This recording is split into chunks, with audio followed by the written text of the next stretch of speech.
तो hello guys, संपाई है और आज हम बात करेंगे स्वॉर्ड आर्ट ऑनलाइन एल्केलाइजेशन के बारे में। तो बेसिकली एल्केलाइजेशन एसएओ का सीजन 3 है, जैसे कि 24 एपिसोड्स हैं और इसकी एमएल रेटिंग है 7.59। तो इन जनरल प्रोजेक्ट एल्केलाइजेशन के 2 पार्ट हैं, जिसमें कि फर्स्ट का पार्ट है स्वॉर्ड आर्ट ऑनलाइन एल्केलाइजेशन और दूसरे का नाम है Sword Art Online Alicization War of the Underworld. और ये प्रोजेक्ट एल्केलाइजेशन 3 दिन में खत्म होने वाला है, क्योंकि वॉर ऑफ अंडरवर्ल्ड का लास्ट एपिसोड 3 दिन के अंदर आ जाएगा। इसलिए मैं सीजन 1 और 2 को स्किप करके प्रोजेक्ट एल्केलाइजेशन पे फोकस किया है पूरा। सीजन 3 में बहुत कुछ बताने को, इसलिए मैंने इसको पार्ट में डिवाइड किया है। तो फिलहाल ये वाला पार्ट है part 1 of Sword Art Online Alicization. तो लेट्स बिगिन।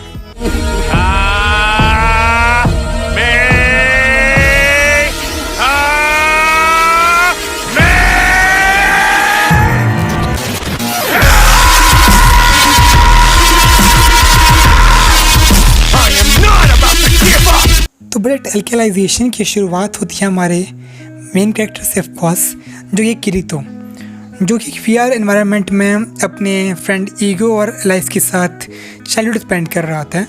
मतलब बेसिकली वो अपने बचपन में होता है उस जगह में। तीनों बर्फ़ी खोई में जाते हैं कहीं पे और वो केव में लॉस्ट हो जाते हैं कि फ्रेंड एलाइस गलती से डार्क टेरिटरी की बाउंड्री को टच कर लेती है। सिंपल, थोड़ा सा टच करती है बस, कि वजह से कोई टैबू इंडेक्स एक्टिवेट हो जाता है और उसको मतलब सजा सुनाई जाती है एक्साइलेशन या फिर एग्जीक्यूशन की, जिसकी वजह से वहाँ पे आता है इंटीग्रिटी नाइट, जो कि उसे ले आता है अपने डायरी में बिठा के और उसे रोकने के लिए किरीतो को बहुत ज़्यादा कोशिश करता है, लेकिन जो ईगो होता है वो वहीं पे खड़ा रहता है। तो बेसिकली कुछ मतलब उसका सीन है टैबू इंडेक्स का, जिस कारण वो हिल नहीं पाता है।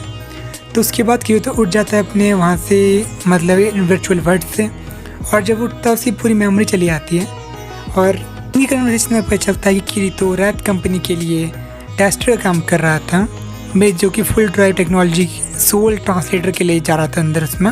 जब असुन और किरीतो के वापस घर जा रहा था तो रास्ते में मिलता है डेथ गन का इंसिडेंट का एक सर्वाइवर, जो कि किरीतो को कर लेता है अटैक और उसमें पॉइजन इंजेक्ट कर देता है। अगर आप डेथ गन इंसिडेंट के बारे में नहीं जानते तो आपको सीजन 2 देखना पड़ेगा। तो कंटिन्यूइंग, इसके बाद अगेन किरीतो फिर से उठता है अंडरवर्ल्ड में, जहाँ पर वो मिलता है यूजियो से, पर दोनों की दोनों अपनी याददाश्त खो चुकी होते एक दूसरे की। उसे यूजियो अपने गांव ले आता है, पता चलता है किरीतो को कि वो अपनी स्वॉर्ड एक्टिवेट कर सकता है, जो कि उसने एसएओ में मतलब ली थी, और वापस जाने के लिए अपने रास्ते ढूंढने लगता है वहाँ पर। उसके बाद यूजियो बताता है उसे अपने और एलाइस के बारे में, जो उसकी मतलब दोस्त थी बचपन की, कि कैसे वो डार्क टेरिटरी में चली गई थी और उसने एक इंटीग्रिटी लाइट ले गया था उठा के, और वो अपने माउंटेन लाइफ स्वॉर्ड भी उसे दिखाता है। लेकिन जब यूजियो और किरीतो से यूज़ करने की कोशिश करते हैं तो वो बोलते हैं हमसे ना हो पाएगा, क्योंकि बेसिकली उनके स्किल लेवल बहुत ही कम थे। एक दिन अचानक जब क्या बोलते सिल्का और किरीतो, सिल्का थी मतलब एलाइस की छोटी बहन, जब रात को बात कर रहे तो किरीतो गलती से सब पूछता आता है एलाइस के बारे में। अगले दिन सिल्का आती वहाँ से गायब। तो बेसिकली अपनी बहन जहाँ गई थी बचपन में वो वहीं पर जाती है, लेकिन उसकी किस्मत बहुत ज़्यादा ख़राब थी, क्योंकि वहाँ उसे गॉब्लिन किडनैप कर लेते हैं। और जब किरीतो और यूजियो से बचाने जाते हैं वहाँ पर, तो यूजियो तो वहाँ पे मतलब स्टन हुआ था, उनको देख के अटैक करने के लिए जाते हैं, लेकिन किरीतो उससे मतलब उकसाता है ताकि वो अपने अनकॉन्शियसनेस से बाहर आ सके और उनसे लड़ सके। तो जब वो उसके लेटर से लड़ रहा होता है तो वो बहुत इंजर्ड हो जाता है, और इसी बीच किरीतो यूजियो को अपने बचपन की याद आने लगती है कि मतलब कैसे वो बचपन में साथ रहते थे। और इसी बीच किरीतो को बहुत ज़्यादा गुस्सा आता है, वो मतलब उसकी लेटर को मार देता है, और इसीलिए सब गॉब्लिन्स रिट्रीट कर लेते हैं वहाँ से। लेकिन जो यूजियो था बहुत ज़्यादा अनकॉन्शियस हो चुका था, इसीलिए वो सिल्का की मदद से उसे अपनी लाइफ फोर्स देता है, और जब वो अनकॉन्शियस होने वाला था उससे पहले उसे विजन आता है एलाइस का, जो कि उससे और यूजियो को कैथेड्रल पे बुला रही थी टॉप पे। तो उस गेम में लड़ने की वजह से किरीतो और यूजियो को बहुत ज़्यादा लेवल बढ़ गया था, मतलब उनके जो स्किल पॉइंट पहले बहुत कम थे वो ठीक ठाक ही हो गए थे। वैसे किरीतो अपनी स्वॉर्ड शिप मतलब फिर से करने लगा था, और वो यूजियो को भी सीखा था, क्योंकि उसे फोर्स के साथ सिखाने के लिए बेसिकली इसकी मदद से यूजियो जो वो डीमन ट्री को वो बचपन से काट रहा होता है उसे एक ही झटके में काट देता है। पूरा गांव मतलब उसे सेलिब्रेट करने के लिए आता है, क्योंकि उसने अपनी कॉलिंग को पूरा कर लिया था। गांव का मेयर उसे कोई भी ऑक्यूपेशन चूज़ करने के लिए कहता है, तो वो स्पोर्ट्समैनशिप चुनता है और वो दोनों निकल पड़ते हैं एलाइस को वापस लाने के लिए। बेसिकली अंडरग्राउंड का एक सीन था कि वहाँ पे जितने पर्सन होते थे उन्हें एक पर्टिकुलर ऑक्यूपेशन दिया थी बचपन से, और उन्हें वो करते रहना पड़ता जब तक कि मतलब उसे पूरा ना कर ले, और उसे वहाँ पे बुलाता है कॉलिंग, यानी कि किसी पर्टिकुलर बंदे का एक पर्टिकुलर काम होता था, और जब वो काम कंप्लीट कर लेता था तो वो मतलब कोई और ऑक्यूपेशन चुन सकता था, यानी कि मतलब उसके काम में साल लग सकती है, करोड़ लग सकती थी। यूजियो के जो थे काम वो जनरेशन से चला रहा था, मतलब बहुत ज़्यादा जनरेशन कर रही थी, और लेकिन किरीतो की वजह से उसने वो झटके में कर दिया। तो वो देखता है क्या होता है। फिफ्थ एपिसोड की शुरुआत में फिर से दिया जाता रियल वर्ल्ड, जहाँ पर कि चलता कि तो जो बेसिकली कोमा में था, वहाँ पर जो कीको था, जो रैप कंपनी का डायरेक्टर था, वो उसके इलाज के लिए अपनी पूरी जिम्मेदारी लेता है और उसे ओशन टर्टल पे ले आता है, जो मिलकर समुद्र के बीच में था। पर वो कीतो किससे मिलने नहीं देता, उनके दोस्तों वगैरह से, या उन तक कि आसुना से मिलने नहीं देता उसे। हर यूकिनो आकियाबास की फॉर्मर गर्लफ्रेंड रिनको के साथ मदद से मतलब वहाँ पे पहुँच जाती है। कया भी बेसिकली वही था जिसने की एसओ डेवलप की थी। वो बताता है कि जो तो इलाज से यहीं होता कहीं नहीं होता पूरे वर्ल्ड में। वो लोग अंडरग्राउंड में सिर्फ एआई बना रहे हैं ताकि वो वॉर वगैरह में उन्हें यूज़ करके औरों को मार सके, ताकि मतलब मैन का लॉस ना वॉर वगैरह में। लेकिन जब अंडरग्राउंड में एक बनता है सेंट्रल कैथेड्रल, तो वहाँ का इकाई सब कुछ ही बंद कर देता है टैबू एंड डेफ की मदद से। वहाँ पे चोरी चकारी कुछ नहीं हो रहा था, इसलिए वो चाहते कि मतलब कोई एक्सपीरियंस बंदा जो मतलब बहुत सालों से वीआर में है वो उधर जाए, और एक्सपीरियंस सबसे ज़्यादा किसी बात कीर्तो के पास ही है, तो वो उसे वहाँ पे भेज देते हैं।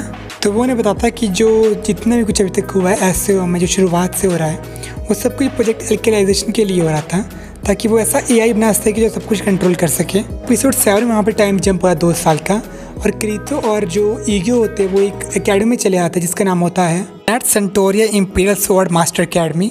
और उनकी कन्वर्सेशन में पता चलता है कि वो दोनों ज़कारी की स्वॉर्डमैनशिप प्रतियोगिता जीत के आए थे, और इसीलिए मतलब वहाँ पे उन्हें मतलब एडमिशन मिली थी। उनका प्लान था कि वो इंटिटी नाइट बन के मतलब सेंट्रल कैथेड्रल में जा सके, ताकि वो मतलब एलाइज को वहाँ से निकाल सके उस जगह से। ऐसे कुछ समय बाद मिलते ही तो अपनी ब्लैक स्वॉर्ड जो कि बनी थी डीमन ट्री से, जो मतलब उन्हें वहाँ पे काटा था ईजू के गाँव में। जब उसे प्रैक्टिस कर रहा था तो वहाँ पे आता था सीनियर, जिसकी मतलब वो अपनी वर्दी गंदी करता है उस बंदे की वो, तो वो उसे करता है एक स्पार्क के लिए चैलेंज। वो उसे भी एक्सेप्ट कर लेता है कि तो किस तरह के से उसे एक मतलब स्क्रैच दे देता है। लेकिन तभी वहाँ पे आती है एक इंस्ट्रक्टर जो उन दोनों को रोक लेती है मतलब स्पार्क करने से। उसके बाद जब कीतो अपने गार्डन में जाता है तो वो देखता है कि उसका गार्डन पूरी तरह मतलब नष्ट हो चुका था, क्योंकि जो 2 नोबल मैन थे वो उसी गार्डन को पूरी तरह ख़राब कर लिए थे। और उस टाइम मुझे एक आवाज़ आती है जो कि उसे हीलिंग आर्ट करने के लिए कहती है, और बेसिकली आवाज़ किसकी थी मैं आपको बिल्कुल आगे बताऊँगा वीडियो में, तो मतलब देखते रहिए। तो क्रीतो की फाइट देखकर जो उसकी मेंटर होती है सोरे टीनियन, कुछ ऐसा ही नाम है उसका, तो वो मतलब उसके साथ जब लड़ती है फर्स्ट सीड के साथ जो था यूलो, वो उसे हरा देती है और वो खुद बन जाती है फर्स्ट सीड वहाँ की। उसके बाद आता है क्रीतो से मतलब फूल जो उसने उगाए थे गार्डन में, और उसके बाद वो ग्रेजुएट हुआ था और वहाँ से चले आते हैं। उनकी ग्रेजुएशन होने के बाद क्रीतो और ईजू दोनों प्रमोट होकर बन जाते हैं एलाइट स्वॉर्ड्समैन, और उन दोनों के पे जाते हैं जो होते हैं रोने और टीज। इसमें बायो सेकंड सीट होता है हम्बर्ट फुगू, कुछ ऐसा ही नाम है उसका। वो करता है ईजू को चैलेंज एक क्या बोलते मैच के लिए, जो एक ड्रॉ में ख़त्म हो जाता है। कुछ दिन बाद जब क्रीतो और यूजी अपने पेजेस के साथ जो थी रॉनी और टीज के साथ पिकनिक पे जाते हैं, तो वो दोनों बताते हैं कि जो हम्बर्ट की पेज होती है उसे हम्बर्ट बहुत ज़्यादा अब्यूज़ वगैरह करता था। कंफर्ट के लिए ईजू उसके रूम में चले आता है, लेकिन ईजू जो होता है कॉमनर होता है, लेकिन जो हम्बर्ट उसका दोस्त रेवन होते हैं वो दोनों क्या बोलते हैं नोबल मैन होते हैं। वो अपनी पावर के बारे में बताते हैं कि मतलब कुछ भी कर सकते हैं अपने लोअर लेवल के लोगों के साथ, इसलिए उन्होंने कोई भी मतलब वायलेट नहीं किया चीज़, इसलिए वो टैब एंड डेक्स से ही बचे थे वहाँ पर।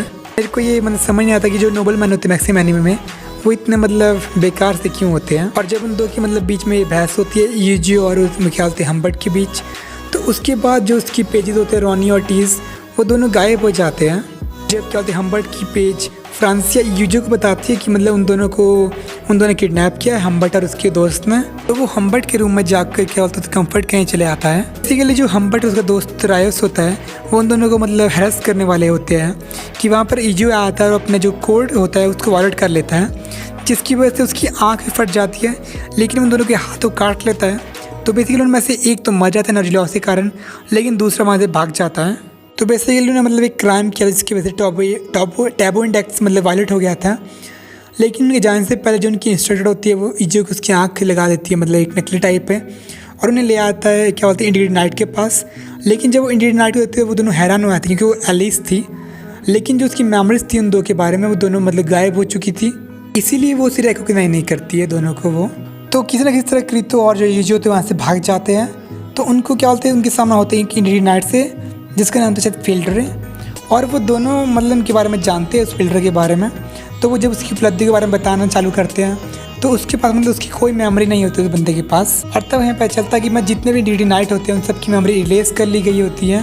क्या बोलते हैं वो उसकी माँ के बारे में बताते हैं, तो मतलब उसका मतलब बहुत ज़्यादा गुस्सा आता है। जो डी नाइट होता है वो एक मतलब ब्लैक स्पॉट में ले आता है, यानी कि एंड स्पॉट में ले आता है, और भागने का कोई वहाँ पे रास्ता नहीं होता, लेकिन वहाँ पे एक रैप गेट आ जाता है जिसके अंदर वो दोनों चले आते हैं। वो गेट खुलता है एक जाइंट लाइब्रेरी में। वहाँ पे वो मिलते एक वुमन से जो उन्हें बचाती है, जो थी एक कार्डिनल सिस्टम वहाँ की। पूरे अंडरवर्ल्ड की मतलब हिस्ट्री बताने लगते हैं कि वहाँ पे क्या क्या हुआ और ये मतलब टैबू वगैरह कैसे बने। यहाँ पर टैबू इंडेक्स किसने बनाई है भी उन्हें बताती है। शायद वीडियो की स्टार्टिंग में बताया था कि एक आवाज़ क्रिएटर को उसी गार्डन को बचाती है, मतलब जो उसकी आवाज़ आती है, जो उसकी मतलब एक परफॉर्म करने को बोलती है आर्ट, वो बेसिकली इसी वूमन की थी जो इन दोनों को फिर से बचाती है। तो ये तो बस यहीं तक था और अगला पार्ट शायद 1-2 दिन में आ ही जाएगा या 3 दिन रह सकते हैं शायद। ये हो गया एपिसोड 1 to लेकर 12 तक एल्गलाइजेशन की स्टोरी। अगर आपको मतलब ठीक लगा तो आप सब्सक्राइब और शायद लाइक कर सकते हो। तो मिलते हैं आपसे इसके सेकंड पार्ट में, और इसके बाद हम डालेंगे वॉर ऑफ अंडरवर्ल्ड का पार्ट 1 और 2। तो मतलब वीडियो तो शायद आते रहेगी। तब तक के लिए सायोनारा।